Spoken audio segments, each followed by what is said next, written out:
நீங்கள் பார்த்துக் கொண்டிருப்பது நியூஸ் 21 செய்திகள். தமிழ்நாடு செய்திகளை உடனுக்குடன் தெரிந்து கொள்ள நியூஸ் 21 செய்திகளை பாருங்கள். உண்மை, உழைப்பு, உயர்வு. பாமக சார்பில் செயற்குழு கூட்டம் ஒட்டன்சத்திரம் தனியார் மஹாலில் நடைபெற்றது. திண்டுக்கல் மாவட்டம் ஒட்டன்சத்திரம் தாராபுரம் சாலையில் உள்ள தனியார் திருமண மண்டபத்தில் பாமக திண்டுக்கல் வடக்கு மாவட்டம் சார்பில் செயற்குழு கூட்டம் இன்று நடைபெற்றது. கூட்டத்திற்கு சிறப்பு அழைப்பாளராக மாநில பொதுச் செயலாளர் வடிவேலு சரவணன் கலந்து கொண்டார். இக்கூட்டம் வடக்கு மாவட்ட செயலாளர் வைரமுத்து தலைமையிலும் வடக்கு மாவட்ட தலைவர் சதீஷ்குமார் முன்னிலையிலும் நடைபெற்றது. மேலும் ஒட்டன்சத்திரம் நகர செயலாளர் அர்ஜுனன் வரவேற்று பேசினார்.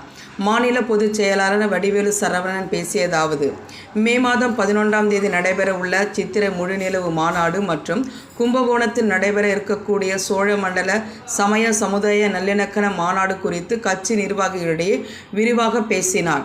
கட்சி வளர்ச்சி, நிர்வாக கட்டமைப்பு, கிளை அமைத்தல், மாநாட்டு பணிகளை எவ்வாறு மேற்கொள்வது உள்ளிட்ட விஷயங்களை கூட்டத்தில் மாவட்ட செயலாளர் வைரமுத்து எடுத்துரைத்து பேசினார்.